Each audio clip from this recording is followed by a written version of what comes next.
just to give some context, here's a quote from British Prime Minister Boris Johnson describing anti-vaccination activists as nuts. And sometimes when you read stuff from people who are vaccine hesitant or anti-vaccine, you might think that Johnson, for once, has a point. So here's a nice quote from a chap in America. What if instead of a vaccine, we just were able to get exposed to a weak version of a virus, but enabled us to build the antibodies we need to fight the real thing?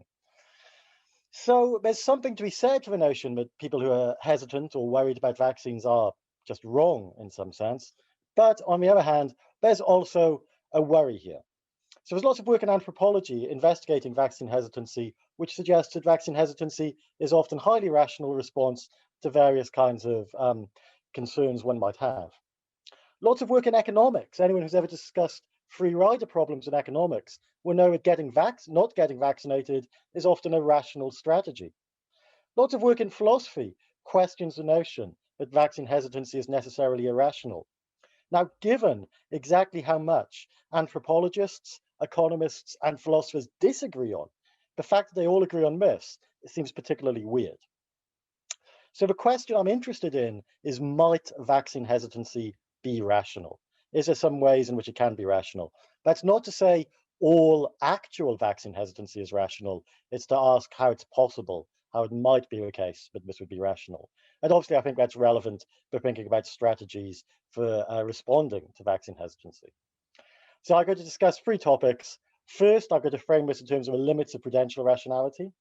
Then I'm going to note an argument from Gregory Kavka, which I think speaks to lots of these issues very nicely. And then I'm going to look at some options in response to what I've said. So here's the AstraZeneca vaccine. I hope you can see this. I hope you can. So as many of you know, the AstraZeneca vaccine, the so-called Oxford vaccine, a very, very, very rare side effect of significant mortal blood clots. And then you see these infographics being produced, which point out that your risk of blood clots, if you just get COVID, is far higher. So there's a nice kind of example here of Simpson's paradox in some sense. But taking the vaccine both increases your risk of blood clots and seems to decrease your risk of blood clots at the same time. But I'm really interested in infographics like this because I think they speak to a deeper and more complex issue. When we give that kind of graphic, when we compare the risks of vaccination against non-vaccination for the individual, we seem to be running a particular kind of background argument. The first part of it is what I'm going to call the psychological premise, that an individual's decision to get vaccinated is driven by her perception of whether getting vaccinated is in her prudential interest. So we seem to present it as a kind of issue in rational choice. Second, we have a kind of what I'm going to call epistemic premise, that getting vaccinated is, in fact, in each individual's prudential interests. So therefore, when we make people aware of two, where we give out the information, when we show them the infographic, and people refuse to vaccinate, they are either being practically irrational, they're somehow failing to do what's in their best interests, or they're being epistemically irrational. They're not listening to the facts which we're giving them. Now, I think both of these premises are, however, contestable. So the practical rationality. So is it true that willingness to vaccinate must be based entirely on calculations of prudential interest? Well, as soon as you frame the question this way, it seems very obvious to me the answer must be no. People could have a religious objection to vaccination. So, for example, people often have objections to the use of various animal products in vaccines. Some people have so-called political objections to vaccination. They think that something problematic about having a vaccination program run by the state, about the forms of coercion and control involved. And so they refuse to vaccinate as a kind of political protest. Some people seem to have a version of a doing allowing concern. They seem to think that in some sense it's worse to get a blood clot because of your own decision to vaccinate, something you do to yourself, than because you are affected by COVID. Now, I'm not certain how seriously to take any of these concerns. What I want to point out, however, is that someone who, it's entirely possible for someone to recognize the facts, to recognize what would be in her interests if she were a purely prudential decision maker, and yet to refuse to vaccinate. There's no reason to equate practically rational with prudentially rational. In fact, if there were, we'd have all sorts of problems in moral philosophy. That's one problem. I want to focus more on the second issue, this notion of epistemic irrationality. So specifically, my question here is it the case that the following can be true? Can one simultaneously hear the experts? Can one be aware of the expert view on, let's say, vaccine safety and efficacy? Also be concerned solely with prudential rationality? Also be concerned solely with maximizing expected benefit? And yet simultaneously doubt that the vaccine is in her best interests without being epistemically irrational? So what I'm interested in here is it possible, as it were, to be aware of the expert consensus, to be where the expert consensus seems to be, but getting vaccinated is prudentially rational, to be interested in prudential rationality, and yet somehow to fail to get vaccinated, while to deny the consensus's relevance while being epistemically rational. At this point, if I were you, I'd say, Steve, what do you mean by epistemically rational? And this is a point where I don't have a strict definition here. What I mean is just going to be something like properly aware of and responsive to evidence and to inferential relations. Spelling this out fully is tricky for reasons I'm happy to go into later or over email. So I say there are 4 routes to rational vaccine hesitancy. The first is to be a free rider. So one can just say, look, the experts are right, but the risks associated with vaccination are lower than the risks associated with COVID. But if everyone else vaccinates, there's no risk to me from COVID, even if I don't vaccinate myself. So this is a classic argument which comes up in the context of public goods, and the protection provided by vaccination is a classic example of a public good.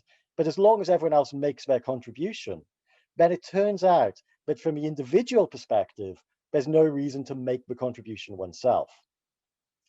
You might say, well, look, that's a kind of interesting argument in cases where we already have high levels of protection. So, for example, the measles vaccine, perhaps. It's not clear how it applies in the case of something like COVID. Even then, however, I think we want to be slightly careful, because when we're considering COVID, of course, at the moment, let's say in the UK, we were just discussing at the end of a previous talk, there's an age-based program. And as we go down the age slope, it seems to me that the benefits to younger people of getting vaccinated decrease, both because they already had a low risk of COVID, but also because that low risk of COVID has already been reduced by the fact that elder people are now vaccinated. So someone who reasons this way, someone who's willing to take, as it were, the benefits of vaccination but not pay the costs, is she being irrational? No. If anything, she's being too rational. She's thinking too much in terms of being a rational economic agent, as it were, too much in terms of individual utility maximization, and not enough in terms of fairness, which is exactly why free rider concepts are typically used in debates over fairness. Second, here are concerns about extrapolation. So here's a lovely example from work done by the anthropologist Melissa Leech, who was looking at resistance to polio vaccination in parts of West Africa. And there's a question. There's high levels of vaccine hesitancy around polio vaccination, which seems particularly strange because polio is such a horrible disease. And what Leech seems to find in her work is this kind of reasoning which goes, well, look, the experts are right about the risks of vaccination, about the protection it provides, etc., in their studies. But on the basis of historical induction, I suspect that the government will mess it all up. So here's an understanding where one can think, as it were, that you're willing, in the kind of language we sometimes use in philosophy of medicine, you're willing to think, as it were, in terms of high internal validity. But claims about the vaccine and what the vaccine does and provides to people and the side effects are well-established claims. But they're claims which, as it were, are established in the context of a trial. When we move out of a trial into a real world, vaccination is provided by a government or by a series of agencies, and you might have historical reasons to suspect that those agencies are agencies who are not trustworthy, but they do not provide programs in the ways in which they were promised. So you might have a lot of experience of people turning up in your village in big 4x4s from the WHO saying, this is a solution to all your problems. And every time they've turned up before, they've kind of messed it up. In that case, do you have reason to doubt the vaccine?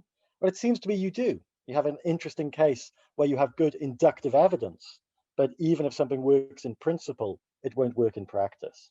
It's not at all irrational, it seems to me, to doubt the competence of a government.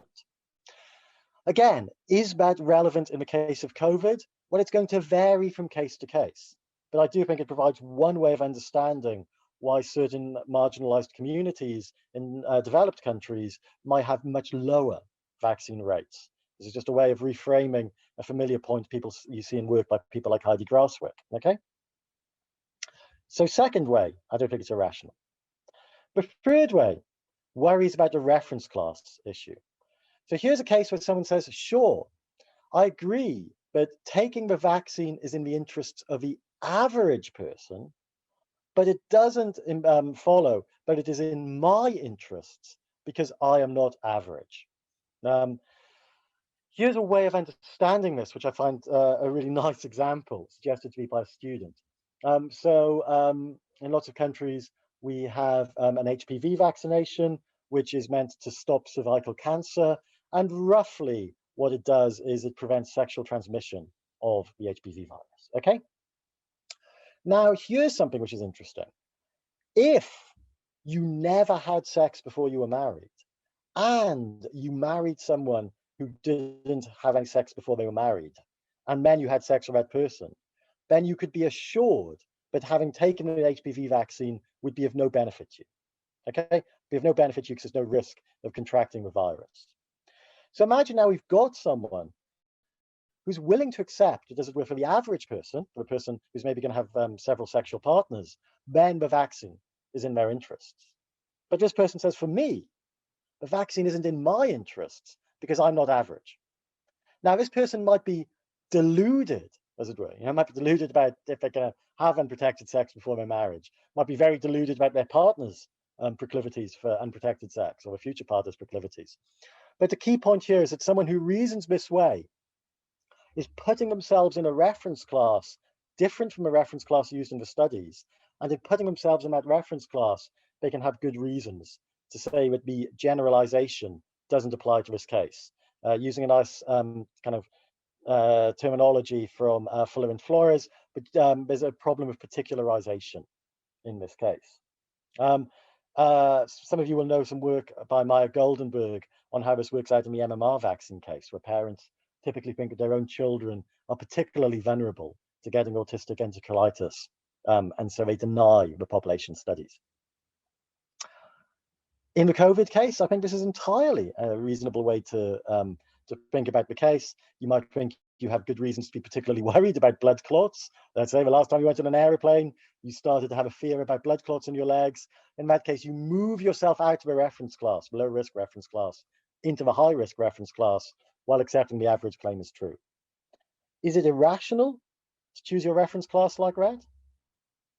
I don't know. I mean, if you have a good solution to a reference class problem, then please let me know. But it's far from obvious to me this is irrational. Finally, I think there could be possible disagreements over inductive risk. I think it's entirely possible to say, look, the experts' claims are established with a very high degree of certainty. They are established, as it were, to a scientific standard of certainty.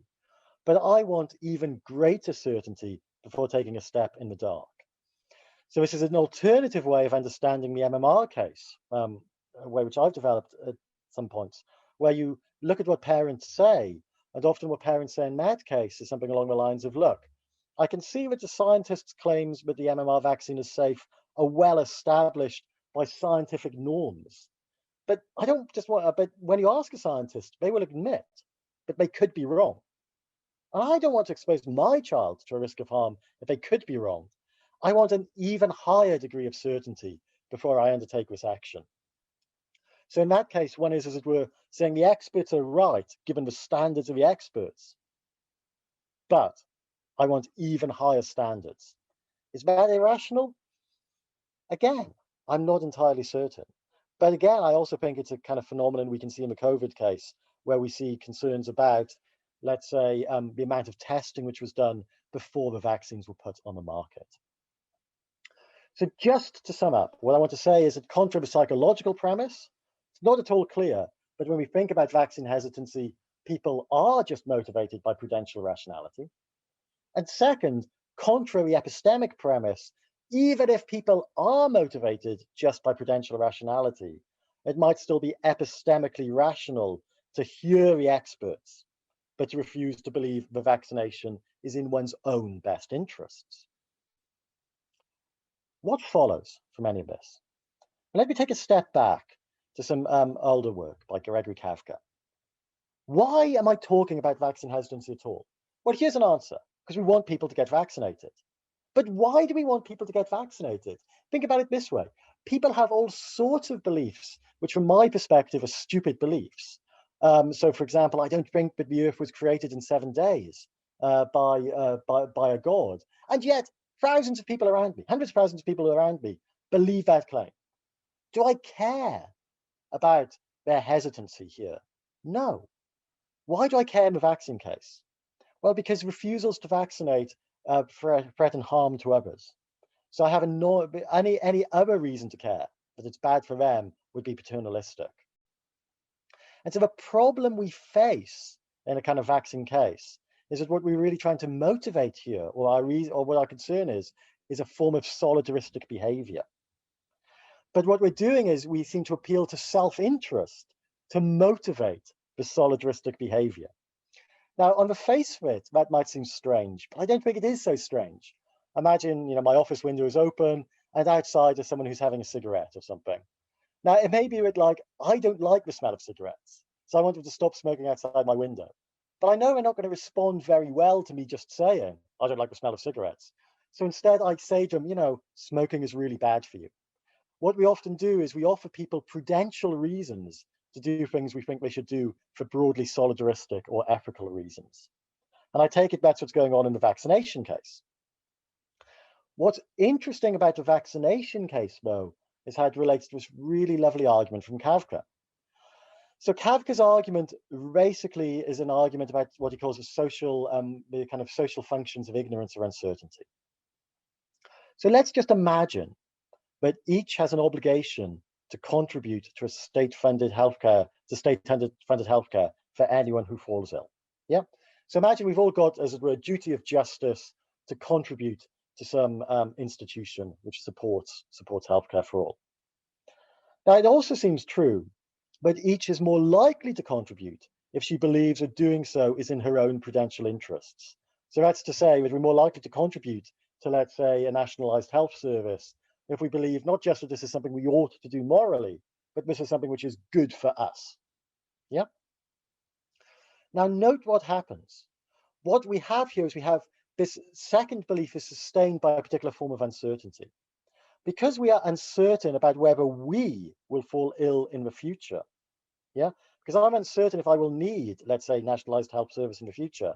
I have a reason to contribute to the NHS, which is based on prudential self-interest. And so in Kavka's phrase, there's a natural veil of ignorance. So, it's obviously a play on rules and the notion of a veil of ignorance. When we're making particular kinds of decisions, we don't know where we will end up. Just as rulers as contractors don't know where they will end up in society, we quite literally don't know where we will end up in the future. And because we don't know where we will end up in the future, we might have prudential reason to make a contribution towards, let's say, a healthcare system. And that kind of uncertainty then gives us a prudential reason which lines up with our ethical reasons. Now, I take it that vaccination is interesting because it's a second case where, in virtue of uncertainty about our futures, we typically have prudential reasons to do what we ought to do ethically, as it were. Yeah. Because I am uncertain if I'm going to be exposed to a COVID-19 variant, if I'm going to be exposed to COVID-19, I have a prudential reason to get vaccinated. If God were to come down and tell me, Steve, if you're exposed, you'll get it, but you'll suffer no symptoms, I would lose my own prudential reason to get vaccinated. At the moment, my uncertainty means that prudence and ethics align. But worry, however, is that this depends on this natural veil of ignorance, and the natural veil of ignorance can be lifted. Yeah. So Kavka's work has been kind of used a lot in debates over genetic insurance, where you might understand that often our contribution to insurance is based on this kind of uncertainty. What happens when you have genetic information is you raise the natural veil of ignorance to change how the market works. And I think this is exactly what's happened in our case. The veil of ignorance, as it were, is lifted in the case of a COVID-19 vaccination, and precisely because of that, prudence and ethics come apart. So what can we do in response? I'm glad I'm out of time because I don't know the answer. But roughly, I think there are 4 options. One is to what I'm going to call educated obfuscate. We could just try to, carry on telling people the vaccine is safe, and if anyone raises a reference class issues, we could just be a bit funny about it. But is that effective? Well, it might be effective. Is it ethical? It's an interesting question. I think it's a very interesting question about how much obfuscation is compatible with not just falling into lying. We could go ethical. We could explicitly appeal to virtue. We could explicitly say, look, you should get vaccinated to help other people. It may be bad for you. You might get a blood clot. It might not be what a prudent agent would do, but you should still do it. Will that work? I don't know. But there's an underlying worry here about ethical disagreement on the nature of our obligations, making this very hard to motivate. We could make prudence and ethics realign. We could make the costs of not getting vaccinated very high. For example, giving you don't have a vaccine passport, you can't re-enter society. We could do that, but it's controversial. Or we could coerce. We could just have fines for non-vaccination. That would have the virtue of being honest, but being even more controversial. So that's all I have to say, really. There's a general problem here. Are the vaccine hesitant nuts? And the answer, I think, is it's unclear. And given it's unclear, given the natural veil of ignorance has been lifted in our case, it's not obvious how we should respond. That's all I have to say. Thank you very much.